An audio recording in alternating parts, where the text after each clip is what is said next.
Good morning, जय श्री स्वामीनारायण। बेटा chapter number 8 हम लोग का यहाँ पे कंप्लीट होता है। हम लोग नेक्स्ट चैप्टर शुरू करेंगे, चैप्टर नंबर 15 क्वाड्रिलेटर्स। ये चैप्टर के बारे में आप लोगों ने स्टैंडर्ड 6th एंड 7th में भी देखा होगा कि क्वाड्रिलेटर्स क्या है, लेकिन वापस मैं आप लोगों को यहाँ पे वही सब कुछ रिवाइज करवा देती हूँ, क्योंकि आप लोग इस एक्सरसाइज के अंदर जितने भी सम्स है वो आप लोग आसानी से कर पाओ, इसलिए ओके। तो सबसे पहले क्वाड्रिलेटर किसको बोला जाता है? तो क्वाड्रिलेटर के अंदर 4 पॉइंट हो, 4 साइड हो एंड 4 एंगल हो, तब उसको बोला जाता है क्वाड्रिलेटर्स। क्वाड्रिलेटर्स के कितने सारे टाइप्स होते हैं? ऐसा जरूरी नहीं है कि यहाँ पे जो ड्रॉ किया हुआ है वही सिर्फ क्वाड्रिलेटर्स है। क्वाड्रिलेटर्स रेक्टेंगल टाइप का भी होता है, स्क्वेयर टाइप का भी होता है। रेक्टेंगल यानी ऐसे होगा, स्क्वेयर यानी ऐसे होगा। मतलब जिसके अंदर 4 पॉइंट हो, 4 साइड हो, 4 एंगल हो, उसको बोला जाता है क्वाड्रिलेटर। ओके, अब इस चैप्टर के अंदर कितने सारे नए वर्ड आएंगे उसके बारे में मैं सबसे पहले आप लोगों को समझा दूं। तो नंबर 1 है वर्टिक्स। तो वर्टिक्स किसको बोला जाता है? तो जो पॉइंट है उसको बोला जाता है वर्टिक्स, यानी कि यहाँ पे ए, बी, सी एंड डी जो पॉइंट है वो 4 है वर्टिक्स। ओके, नेक्स्ट है साइड। तो साइड किसको बोला जाएगा? तो जो लाइन सिगमेंट है, यहाँ पे जो लाइन सिगमेंट बोली है उनको साइड बोला जाएगा। जैसे कि ए बी एक लाइन सिगमेंट है, बी सी है वो भी लाइन सिगमेंट है, सी डी है वो भी लाइन सिगमेंट है, डी है वो भी लाइन सिगमेंट है। यानी कि यहाँ पे 4 लाइन सिगमेंट है, उनको बोला जाता है 4 साइड। ओके, ऐसे ही एंगल किसको बोला जाता है? तो यहाँ पे ए बी सी ये एक एंगल बना, बी सी डी एक एंगल बना, सी डी ए एक एंगल बना, डी ए बी एक एंगल बना। इस सभी को बोला जाता है एंगल। ओके, जिसके अंदर हम लोग ऐसे बोल सकते हैं कि हम लोग यहाँ पे ऐसे ड्रॉ कर पाए। नेक्स्ट है exact side of a quadrilateral. तो साइड तो आप लोगों को पता चल गया, ये सभी को साइड बोला जाता है, लेकिन एग्जेक्ट किसको बोला जाता है? तो 2 साइड ऑफ अ क्वाड्रिलेटर, जो 2 साइड है क्वाड्रिलेटर की, उसका कॉमन एंड पॉइंट, उन दोनों का कॉमन एंड पॉइंट होना चाहिए, उनको बोला जाता है एग्जेक्ट साइड। मतलब कि यहाँ पे हम लोग बोल सकते हैं कि ए बी ये कॉमन पॉइंट हुआ एंड यहाँ पे बी सी, यानी ये दोनों एग्जेक्ट साइड है। ऐसे ही दूसरी एग्जेक्ट साइड बोले तो बी सी ये कॉमन पॉइंट रखे तो सी डी। ओके, समझ गए होंगे आप लोग। नेक्स्ट है ऑपोजिट साइड। ऑपोजिट साइड के अंदर कॉमन पॉइंट नहीं होता है, उनके अंदर कॉमन पॉइंट नहीं होता है, लेकिन ऑपोजिट साइड हमें लिखनी होती है। ऑपोजिट यानी सामने वाली, तो ए बी की ऑपोजिट साइड होगी डी सी। ऐसे ही हम लोग बोले ए डी तो उसकी ऑपोजिट साइड बनेगी बी सी। ओके, अब नेक्स्ट है एग्जेक्ट एंगल। जैसे यहाँ पे था एग्जेक्ट साइड, यहाँ पे है एग्जेक्ट एंगल। तो एग्जेक्ट एंगल किसको बोला जाएगा? तो कॉमन लाइन बनती हो जिसके अंदर, जैसे कि यहाँ पे है ए ऐसे कॉमन बन रही है, तो यहां से बी है, यानी ए एंड बी वो दोनों एडजस्ट एंगल है, एंड बी एंड सी वो दोनों एडजस्ट एंगल है, सी एंड डी वो दोनों एडजस्ट एंगल है, डी एंड ए वो भी दोनों एडजस्ट एंगल है। यानी कि जो पास पास में हो उसको बोला जाता है एडजस्ट एंगल। ओके, अब लास्ट ऑपोजिट एंगल किसको बोला जाएगा? तो जो सामने हो उस एंगल को ऑपोजिट एंगल बोला जाएगा। जैसे कि एंगल ए का ऑपोजिट एंगल कौन सा रहेगा? सी। एंगल बी का ऑपोजिट एंगल कौन सा रहेगा? डी। ओके, समझ गए। अब यहाँ पे जो बीच में दो लाइन है, यहाँ पे जो बीच में दो लाइन है उसको क्या बोला जाएगा? डायगोनल्स। क्या बोला जाएगा? डायगोनल्स। ओके, यानी कि हम लोग ऐसे बोल सकते हैं ए सी एंड बी डी, वो दो है वो डायगोनल्स है। ओके, इनको लाइन सेगमेंट भी बोला जाता है। अब मैं आप लोगों को एक्सरसाइज की ओर दिखा रही हूं। जो एक्सरसाइज के अंदर सम्स है उनको हम लोग अभी सोल्व करेंगे। तो एक्सरसाइज नंबर 15 हम लोग स्टार्ट करते हैं। एक्सरसाइज नंबर 15 के अंदर क्वेश्चन नंबर 1 तो आप लोगों को ही करना है, क्योंकि क्वेश्चन नंबर 1 के अंदर जो मैंने आप लोगों को यहाँ पे जितनी भी थियरी समझाई है वहां पे आप लोगों को आंसर देने हैं। ओके, तो हम लोग अभी क्वेश्चन नंबर 4 स्टार्ट कर देंगे। क्वेश्चन नंबर 4 के अंदर the 3 angles of a quadrilateral are 76, 54 and 180. Find the measure fourth angle. हमारे पास यहाँ पे क्वाड्रिलेटर के 3 एंगल्स का मेजर ऑलरेडी किया हुआ है। हमें फोर्थ नंबर का जो एंगल है उसका हमें यहाँ पे मेजर करना है। तो हम लोग यहाँ पे सपोज कर सकते हैं कि जो फोर्थ नंबर का एंगल है उनको हम लोग x सपोज कर सकते हैं।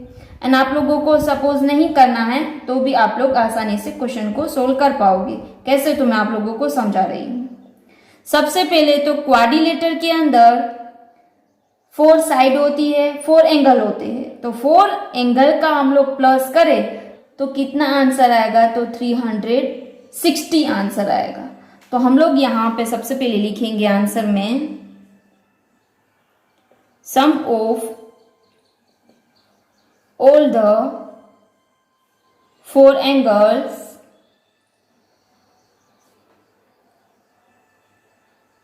of a quadrilateral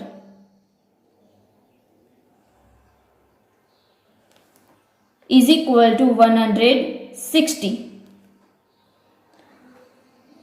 अब हमारे पास हम है ना, यहाँ पे जो 3 एंगल है उसके नाम दे देते ए बी एंड सी।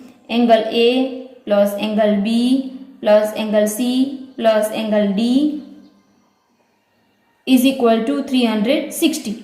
अब हमारे पास एंगल ए है 76, 54, नेक्स्ट है 180। एंगल डी हमें पता नहीं है, फोर्थ नंबर का एंगल हमें फाइंड करना है, तो उनको हम लोग ऐसे ही रहने देंगे।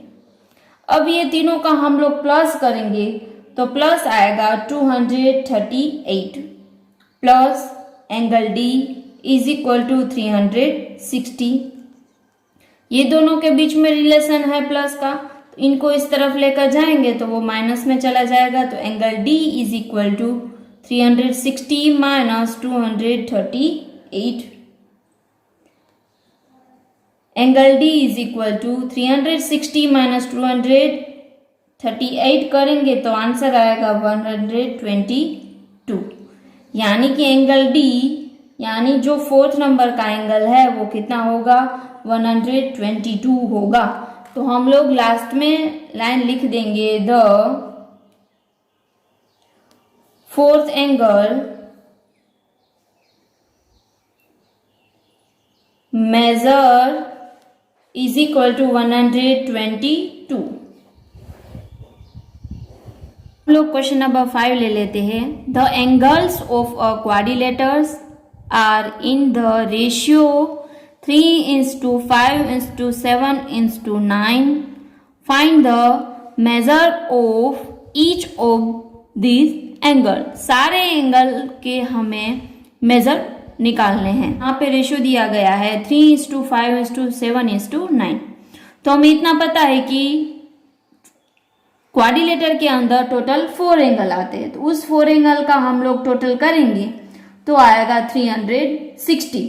तो हम लोग यहाँ पे सपोज करेंगे कि सारे एंगल्स है वो क्या क्या है, मतलब कि एंगल ए रहेगा 3x। आप लोगों को पता है यहाँ पे रेशियो में दिया गया है, तो हम लोग डायरेक्टली तो नहीं कर पाएंगे, तो हम लोग सारे एंगल को यहाँ पे सपोज करके लिख डालेंगे। Okay,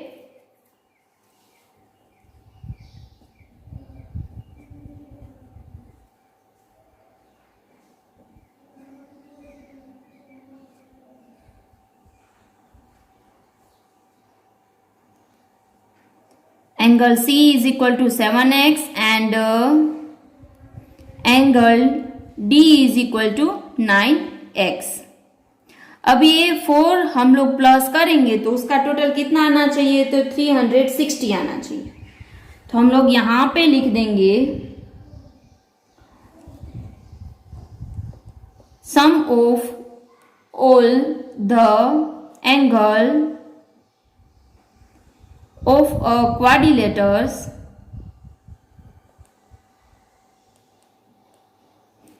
is equal to 360।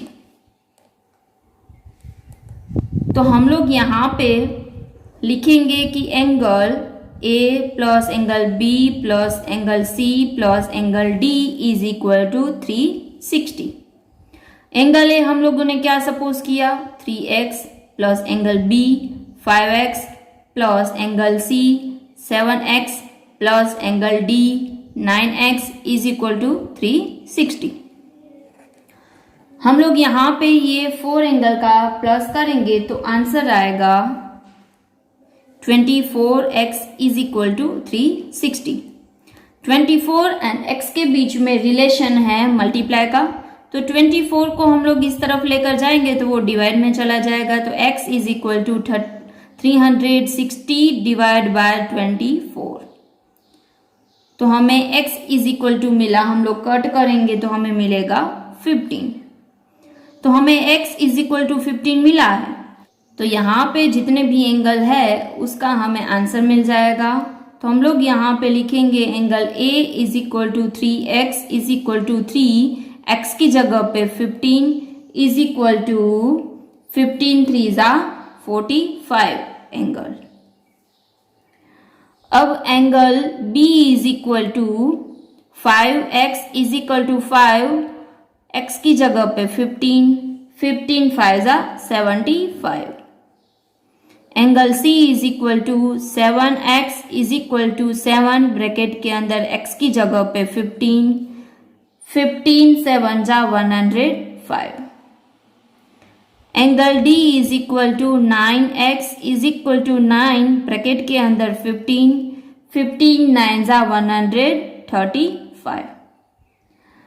अब ये हमें आंसर मिल गया, लेकिन आप लोगों को डाउट हो एंड आप लोग एग्जाम में ऐसे पता ना चले कि मेरा सही है या नहीं, तो आप लोग ये 4 एंगल का टोटल करना 360 आंसर आ जाएगा। ओके, अभी भी हम लोग नेक्स्ट क्वेश्चन ले लेते हैं, क्वेश्चन नंबर 6। क्वेश्चन नंबर 6 के अंदर क्वाड्रिलेटर, हमारे पास एक क्वाड्रिलेटर है, उसके अंदर 3 एक्यूट एंगल है, मतलब कि 90 से कम है, ईच मेजरिंग 75, मतलब कि ये 3 एंगल है, वो तीनों एंगल 75 75 75 के है। Find the measure of the 4th angle, तो हमें 4th जो एंगल है वो मेजर करना है। तो यहाँ पे हमें पता चल गया कि जो 3 एंगल है वो 75 के है, 75 75 75 तीनों के, क्योंकि यहाँ पे ईच मेजरिंग 75 लिखा है। तो हम लोग angle A, B and C तीनों को 75 75 75 दे सकते हैं। तो हमें 4th नंबर का यानी एंगल D हमें फाइंड करना है। अब तो आसान हो गया, तो हम लोग यहाँ पे लिखेंगे angle A plus angle B plus angle C plus angle D is equal to 360। 75 plus 75 plus 75 plus angle D is equal to 360। तीनों का हम लोग प्लस करेंगे तो आंसर आएगा 225 plus angle D is equal to 360। अब एंगल D एंड ये 225 के बीच में जो रिलेशन है वो प्लस का है, तो इस तरफ लेकर जाएंगे तो वो माइनस में चला जाएगा। तो angle D is equal to 360 minus 225। अब ये दोनों का हम लोग माइनस करेंगे तो आंसर आएगा 135, यानी 4th नंबर का जो एंगल है वो है 135।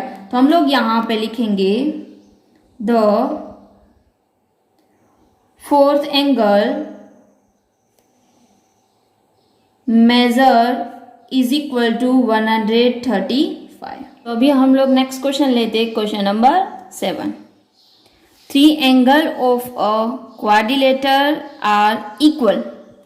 क्वाड्रिलेटर के अंदर जो थ्री एंगल है वो इक्वल रहेंगे and the measure of the fourth angle is 120। मतलब ये कहना चाहते हैं कि क्वाड्रिलेटर के अंदर angle A plus angle B plus angle C plus angle D, तो ये एंगल डी है वो 120 का है एंड बाकी के जो तीन एंगल है वो इक्वल रहेंगे, मतलब तीनों के तीनों सेम रहेंगे। आगे फाइंड द मेजर, हमें फाइंड करने हैं कि जो सारे एंगल है वो कितने के हैं। ओके, तो हम लोग यहाँ पे तीनों एंगल के सेम नाम देने होंगे। कोई भी हम लोग यहाँ पे अल्फाबेट दे देते हैं कि तीनों एंगल है वो x है। ओके, तो हम लोग यहाँ पे लिखेंगे, सपोज करेंगे कि let the three angles measure x each. सभी एंगल है तीनों के तीनों वो x है। अब आप लोगों को पता है हम लोग 4 एंगल का प्लस करेंगे तो कितना होगा, 360 का होगा। तो हम लोग लिखेंगे यहाँ पे angle A plus angle B plus angle D angle C plus angle D is equal to 360। तो एंगल ए है वो हम लोगों ने सपोज किया x का है, एंगल बी भी x है, एंगल सी भी x है, एंगल डी है वो है 120 इज इक्वल टू 360।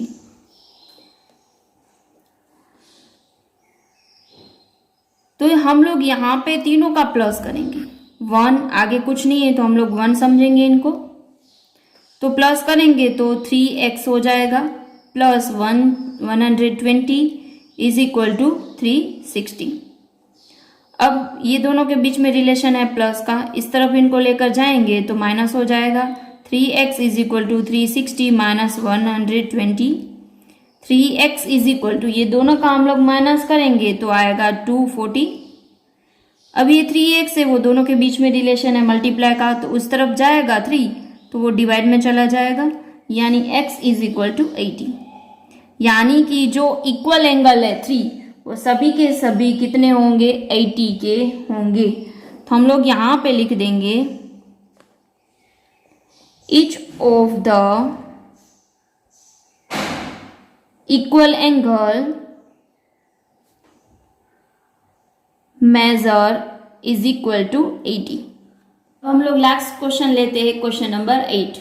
हम लोग ऐसे भी बोल सकते हैं कि इस चैप्टर का लास्ट क्वेश्चन है, एक ही वीडियो में एक चैप्टर कंप्लीट हो गया, छोटा सा चैप्टर था इसलिए। ओके, क्वेश्चन नंबर 8 के अंदर two angle of a quadrilateral measure 85 and 75। Quadrilateral के अंदर एंगल ए है 85 का, एंगल बी है 75। द अदर टू एंगल, जो बाकी के 2 एंगल है वो अदर 2 एंगल्स आर इक्वल, बाकी के जो एंगल है वो दोनों इक्वल रहेंगे। तो हमें फाइंड करना है कि वो दोनों इक्वल एंगल है वो कितने कितने के होंगे। ओके, तो हम लोग दोनों एंगल का सेम नेम यहाँ पे सपोज करेंगे, क्योंकि ऊपर भी हम लोगों ने किया था उसी टाइप का यहाँ पे करेंगे। तो हम लोग यहाँ पे लिखेंगे let the 2 angles measure x each। Angle A plus angle B plus angle C plus angle D is equal to 360। Angle A 85 का है, angle B 75, angle C and angle D में हम लोगों ने सपोज किया x रहेंगे दोनों। अब ये दोनों का हम लोग प्लस करेंगे तो आंसर आएगा 160 प्लस 1 है, यहाँ पे भी 1 है, यानी 2x इज इक्वल टू 360। अब ये यहाँ पे प्लस है, इस तरफ जाएगा तो वो माइनस में चला जाएगा। 2x इज इक्वल टू, दोनों का हम लोग माइनस करेंगे तो 200 आएगा। अब 2 यहाँ पे मल्टीप्लाई में है तो उस तरफ जाएगा तो वो डिवाइड में चला जाएगा, यानी x इज इक्वल टू 100।